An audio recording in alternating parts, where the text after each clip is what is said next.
Alright guys, welcome to the leader server. This is going to be a really quick tutorial on how to play in this server and what it's about. We're going to breeze right through this so we don't take very much time. I'm in creative mode. My name is Heavy Noob Camper and I'm the admin to the server. This is the starting area where characters first arrive to the game. When they first come into the game, what you can do is, we have the palace here, okay? And each army in this game is assigned a banner. And the banner represents their color, obviously, and who's in charge of the nations. Within each series of banners, when you're first starting off, if you don't want to jump right into a kingdom, okay, you can play by yourself, and there is starting equipment that you can take from each of these chests, okay. My camera might have cut some of that off, but it's okay. When you're first starting off, the rules to this server is that you cannot harvest any block that is above Y64 on the map. So right now we're flying at Y70, the ground level here we have Y64. This height is sea level across the board. Okay, so you cannot mine or break any blocks that are above Y64. The game will allow you to do so, okay, but the server policy is that you cannot and are not allowed to do it, and we'll explain why. So this game plays very different than a traditional version of survival Minecraft. Throughout the map you're going to see these orange sandstone lines, and these are actually marking territories that you as a player can buy and establish to create a nation or an army. I'm going to bring you over to one of our other players who are already established just to kind of give you an idea. So here we have a player who is on red, his color is red. So next to the sandstone border is a red line marking their territory. As you select a territory that you want, once you claim, the admins will come on creative mode for you and actually outline your property for you and the color associated with the boundary or border color that you pick, whatever that may be. So in this case, if I pick gray, it'd have gray, and it surrounds the entire outline of your nation. Okay, there's also your flags that'll mark the color, so you know what territory you're in from a distance. To purchase a property requires shards. The game does have water temples to where you can harvest shards, but because of the difficulty settings and only getting one or two at a time, it's still a really good currency to use as like $1 or a pound, depending on where you're watching this video from.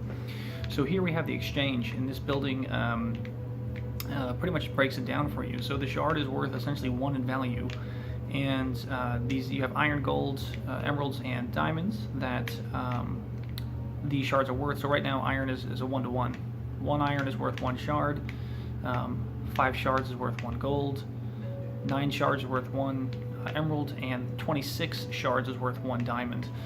This creates a real-time economy throughout the game. As an admin, we have ender chests around, and the ender chests will actually show how much is in the bank currently that is put into the world. So it's not just a random amount that's spawned and created. Players actually have to buy, sell, and trade their way to their goods. For example, we have a trade ship here. Okay, once it loads into place here, right? And this ship, for example, this is just an example. If the doors want to open, okay. Has goods. So obviously these villagers you can't actually trade with because they're the village idiots from the game. But through the admin trading, you can trade shards for glow dust, you could buy terracotta, lapis, you know, there's all kinds of stuff. You can buy animals, you can buy pets, and the admins will actually show up, and you can buy these things, helping stimulate the economy. You cannot buy things with your gems. You have to actually trade them out for shards at the exchange, and the admin on duty for the day will help you do that. We run shifts. There's 2 main admins that help run, myself and the other admin's gamertag is Just a Clone, and she's on a lot too. So we'll get into this. Once you get your territory and you pick out the territory you want to start with, it's going to cost you 100 shards or roughly 4 diamonds. Worth to get going. When you first start off, because you can't break blocks above Y64, how do you get anything? Well, we have a public mine shaft so that you can go get everything you need as far as iron, gold, to mine. Your starter kit, of course, has your fancy diamond pickaxe, so you'll be able to mine with that. Once you pay for a property, you can actually go travel around and see the property you want to take. Now here's the kicker to the map. Within your boundaries, you'll have specific goods. In this case, we have a mesa plateau, we have some oak trees here, and this plateau actually also has acacia. So you get 2 types of wood, and you have a whole bunch of different terracotta that you can work with. So because you would then buy this property, let's say I had purchased it through the admin, and then my outline of my whole property would then become gray, right? So now, because I own this, I'm allowed to harvest any blocks above Y64 so long as they are in my territory. So whether I want to dig down or up, it doesn't matter. I can build a tower up to the sky so long as I'm staying within that territory boundary and border. So for example, next to me, there's we have carrots and we have sugarcane. I am not allowed to harvest those because those items are above Y64. They're at Y72. So because I would not own this specific territory as marked with the redstone boundaries, I cannot take those goods, I cannot harvest or plant those goods because in my territory they do not grow naturally. Okay, the objects for harvest or for collection have to grow. The only exception in the game to that is grass, okay, flowers, okay, and mobs. So horses, cows, chickens, even the bad guys, okay, all that stuff you can harvest within your territory. That's completely allowed. The rules to the game when it comes to your territories, if you start building and you have some doors and you have, I don't know, some bricks that, I'm just going to make this up as we go here. I go harvest some this color terracotta, okay. So let's say this was the start of my house, okay, on the server. With doors, as such, it is against the rules to break through players' buildings. That'll get you banned, okay? If there's a door, you're forbidden to break the door. You are forbidden to open a door if it is not your territory. If you do either of those things, you're kicked. So of course it relies a little bit on a honor system, but with only 8 players allowed on the map at any given time, and one of those being an administrator, it's really easy to follow track and see what people are doing. It helps keep the game pretty balanced. If a chest is outside and in the open, alright, that's fair game. If this person had this outside of their house on their land because they were collecting dirt or something, that's a free game chest. But if they put it inside their house somewhere and it was protected, okay, then you can't take it. It's against the rules to take it. That'll get you kicked out. Obviously, we're playing with an Xbox 360, so we have to play within the confines of what we can do. If this was on a computer, yeah, we could make some command blocks and some locked door mods, and life would be easy. But because it's Xbox 360, we have to make do with what we have. So in this situation, if this was a house, you are forbidden to open the doors and go inside. If a player leaves a door open, okay, and you can get at this chest, that's fair game, okay, if their doors are open. But most players are going to have their pressure plates right on either side of the door, so there's no cause to say, oh, they left the door open, and of course that doesn't count, assuming it's an object that will actually work on a pressure plate. So you can't say, well, I stood in their doorway, I'm not touching their door, right, so therefore I can get their shit. No, if you activating the door in any sort of way, not allowed to get inside. Now, most players are going to protect their chest, not right away, but when you're new to the game, it could be challenging. So if this is your house and it was this small, okay, put a wall up in front of your chest. Pretty simple. Protect your stuff is all we're really getting at, okay?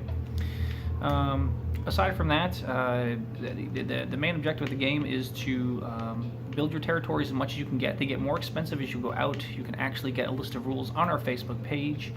Okay, the second name of the game are these territory generators here. These are redstone pyramids that have different colors on top of them. They're marked with beacons in the distance, so you'll be able to find them pretty easily. Inside you have different kind of blocks. The objective of this game is about commerce. So what's going to happen is at the start of the month, players will actually bid diamonds to their certain shulker boxes that the admins have. So the admins have their own custom black, blue, light blue, all for the nation's army. So If you as a, I don't know, purple team ran in here, the admin would come over for you, they'd put their chest down, the admin's chest would put his chest down, and you would donate diamonds, and it's specifically diamonds for these pyramids, and you would say, I'm going to donate 7, you'd put 7 in the box, and boom, I just broke this, my bad, to your cause. So now that shulker box, no matter where the admin takes it, inside there's still going to be 7 diamonds.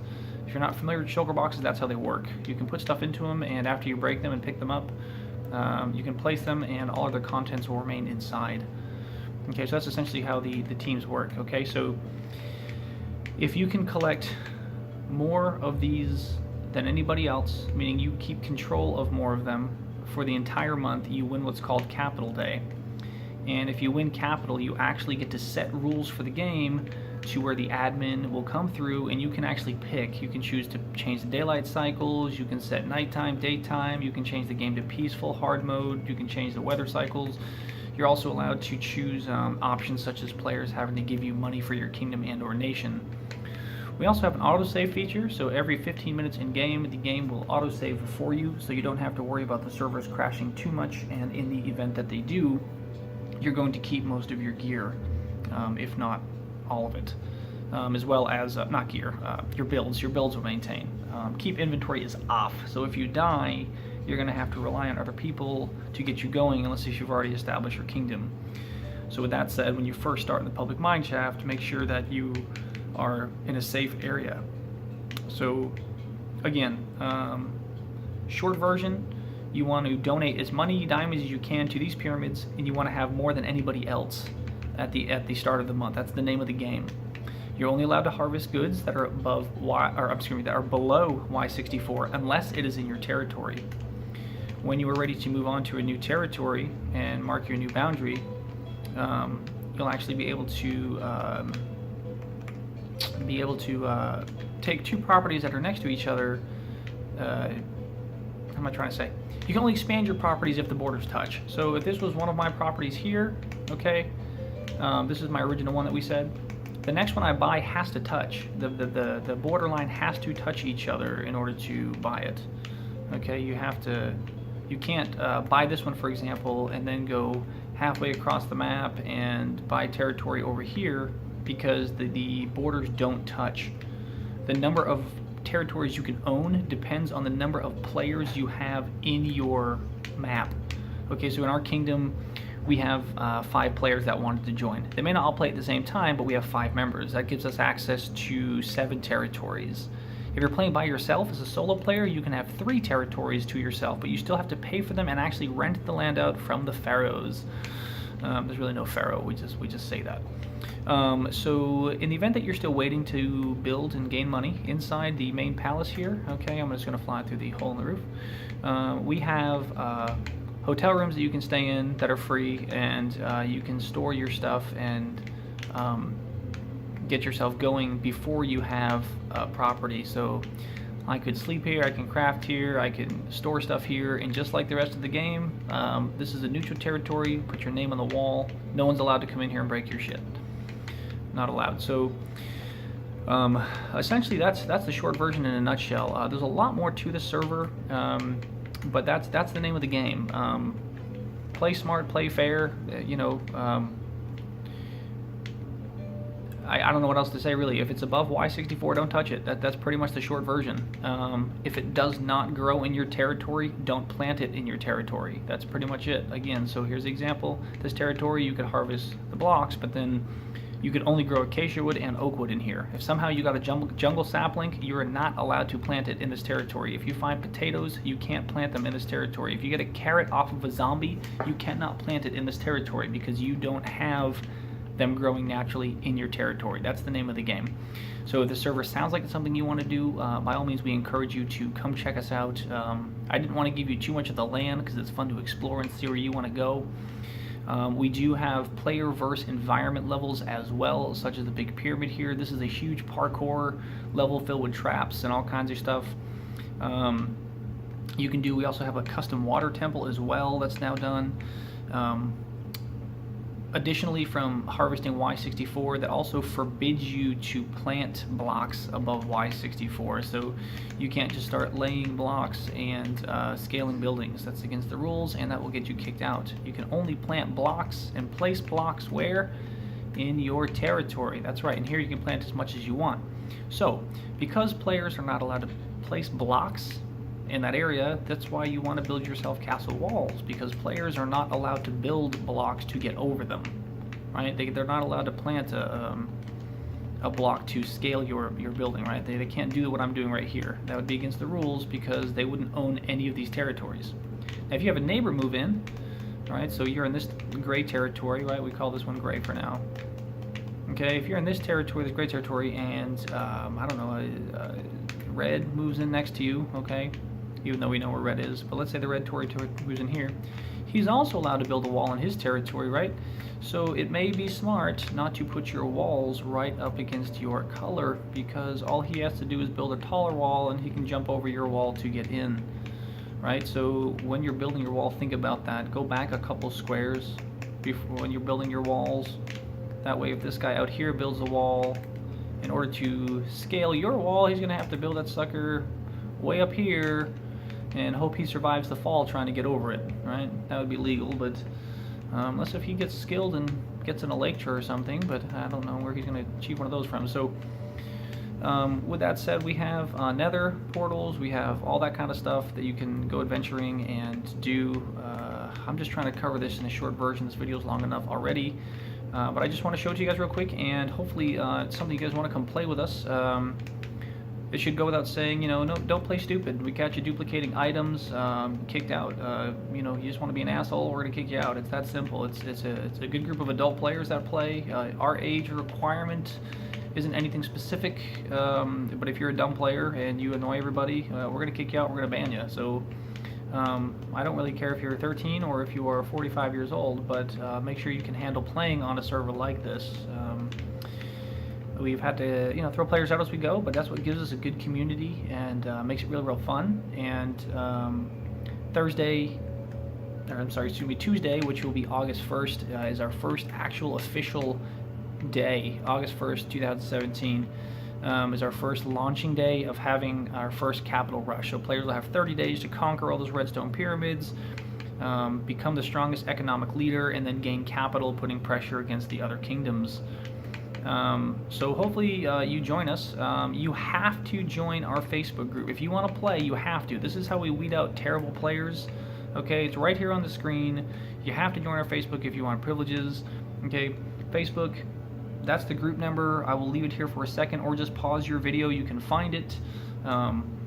It's really easy to get a hold of us, and you have to be on the Facebook Messenger in order to play. You have to be able to have the group communication. We don't use Xbox microphones because if the power goes out or we do have a server crash, using Facebook allows us to communicate through those failures and figure out what's going on, as well as just staying connected. Almost everybody has a Facebook. If you don't have a Facebook, I don't know what to tell you. Sorry, thanks for watching, but you can't join. You have to have a Facebook, and you have to be willing to join the group page in order to play. Again, we post this outside of... we'll have it posted out here as well by the time you join. I don't know what else to say, man. Our server, we have blocks of the day, I guess. That's another fun feature. You find your color down here at the bottom. So the red and the purple have already gathered for the day. But today was diamond ore, which was great. It changes every day. Sometimes it could be, you might find a row of nether quartz on here that you can harvest. So that's fun. You get different blocks every day that are harder to get that you can keep for your kingdom. You can hire bounty hunters to kill players. Geez, man, there's random items per day. So for 2 diamonds, you can get 64 chiseled sandstone, I guess. And that changes every day.